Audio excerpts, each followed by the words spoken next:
Assalamualaikum warahmatullahi wabarakatuh. Bismillahirrahmanirrahim. Allahumma sholli ala sayyidina Muhammad. Yang saya hormati Ibu Amelinda Fania MM selaku dosen pengampuh mata kuliah manajemen pemasaran. Sebelumnya perkenalkan, nama saya Muhammad Taufik Murtaja. Saya dari kelas E. Di sini saya akan menjawab soal UAS manajemen pemasaran. Soal yang pertama yaitu, menurut Anda bagaimana perbedaan penggunaan sistem informasi yang dimiliki antara perusahaan berskala besar nasional dan multinasional dengan perusahaan berskala kecil UMKM.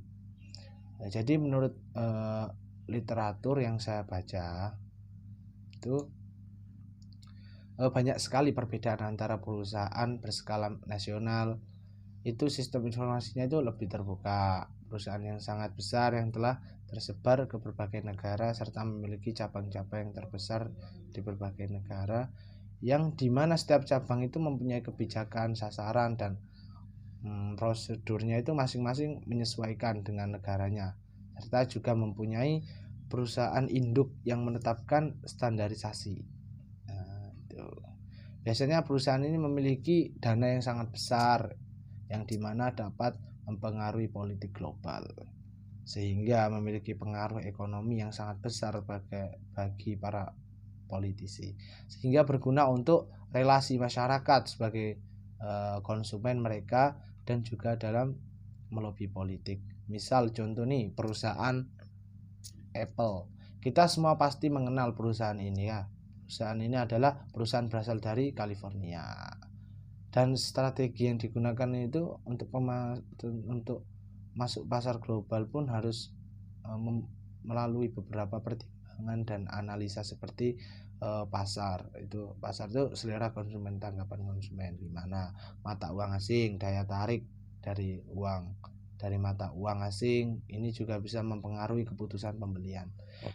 Dividen negara, tujuan dan asal, kondisi umum, sosial, budaya, politik, dan sebagai ini menjadi hal-hal yang harus diperhatikan dalam perusahaan multinasional. Sedangkan UMKM itu sistem informasinya itu pada masa modern memiliki peran yang sangat yang penting terhadap kemajuan sebuah organisasi termasuk pada dunia usaha.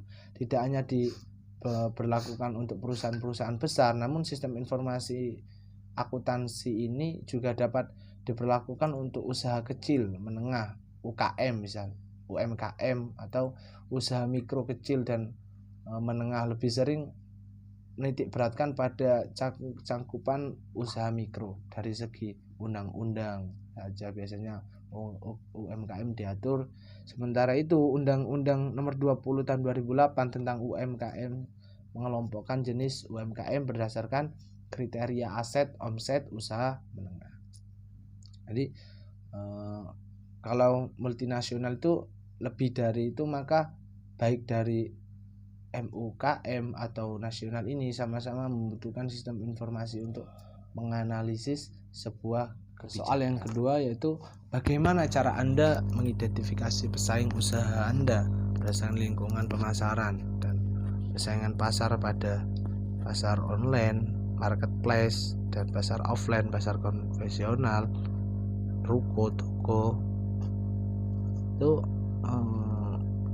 Jadi memang dalam menganalisis kompetitor memang terdengar sulit dan membutuhkan ilmu khusus dalam melakukannya, dan banyak sekali faktor yang harus diperhatikan dalam analisa khususnya pasar online ataupun pasar offline. Sama saja dalam teori menganalisa, yaitu harus ada 4 faktor yang harus diperhatikan, yaitu yang pertama tinjauan industri.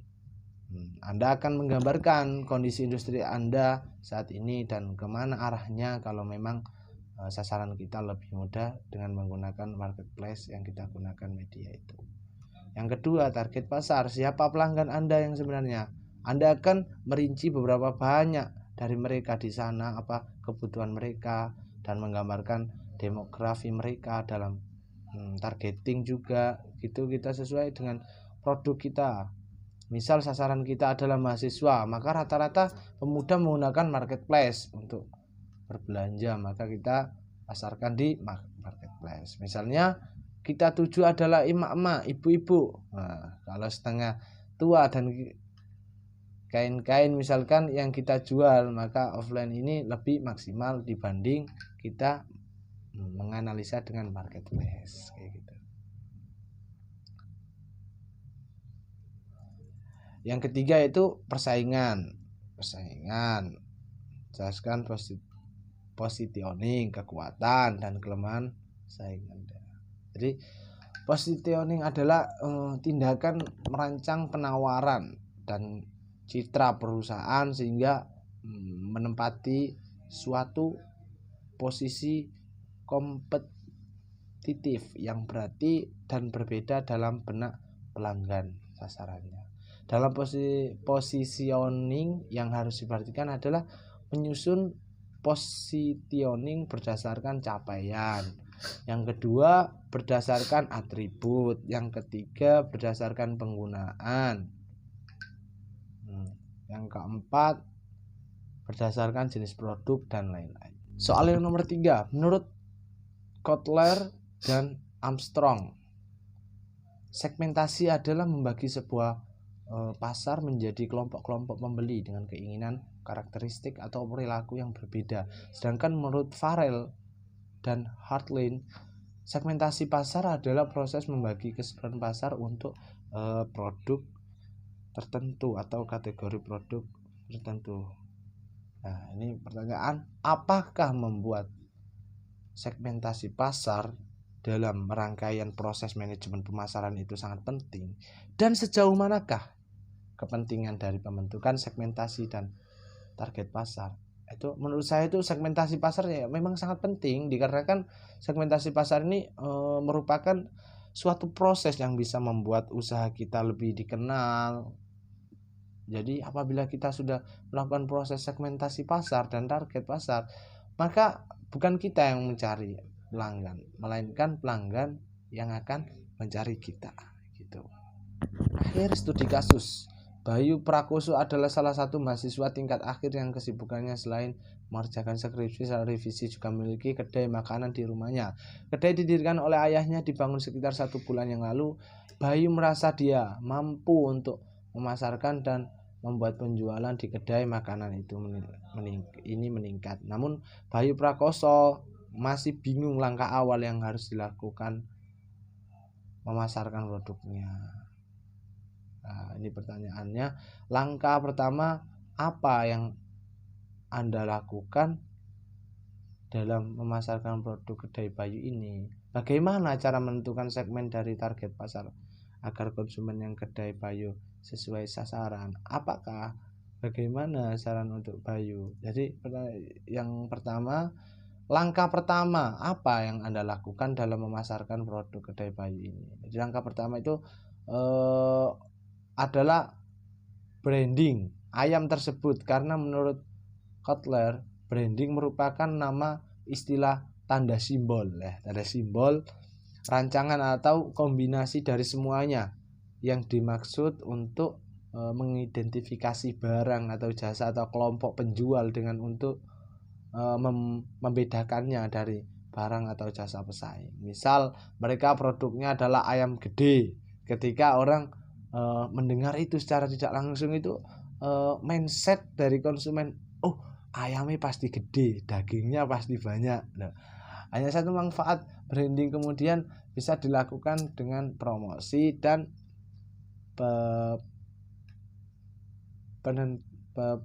penenutan segmentasi. Yang kedua, bagaimana cara menentukan segmen dan target pasar konsumen yang kedai Bayu sesuai sasaran, biar sesuai pasar gimana? Nah, jadi gini, dalam menentukan segmentasi pasar, Bayu Prakoso ini harus tepat sasaran untuk kalangan pemulai, mungkin dengan tetangga atau kerabat dulu. Karena menurut Tijiptono Daan Chandra itu segmentasi pasar dapat diartikan sebagai proses pengelompokan pasar keseluruhan yang heterogen, diartikan heterogen menjadi kelompok-kelompok atau segmen-segmen yang memiliki kesamaan dalam hal kebutuhan, keinginan, perilaku, dan atau respon terhadap program pemasaran spesifik. Secara tidak langsung mereka sudah mengenal kita sebelum produk kita. Dengan begitu satu langkah kepercayaan dari konsumen terhadap produk kita bertambah. Kemudian bisa juga targeting kita lakukan dengan sekumpulan orang rapat atau hujatan dan lamaran secara tidak langsung. Porsi yang ditawarkan memang melihat jumbo dan cocok untuk acara tersebut atau perkumpulan rapat, sehingga dengan menu segede itu sebanding dengan orang yang memakannya. Yang ketiga apa, Pak? Dari bagaimana apa dan bagaimana saran untuk Bayu dan dalam menjalankan kedai ini ke depannya. Jadi untuk Bayu saran saya banyak sekali ya. Untuk pemula, tunjukkan dulu keunggulan produk Anda sampai pada moto atau kata clue di pamflet atau branding Anda. Kemudian lakukan pemetaan pasar atau segmentasi pasar dengan benar. Yang ketiga, selalu konsisten terhadap apa yang sudah Anda jual, termasuk salah satunya Anda naik turun pelanggan sudah biasa. Yang terpenting selalu berusaha memperbaiki kekurangan dari produk kita. Insya Allah usaha Mas Bayu akan berjalan maju dan lancar. Mantap. Oke. Terima kasih. Syukron ila ihtimamikum. Wassalamualaikum warahmatullahi wabarakatuh.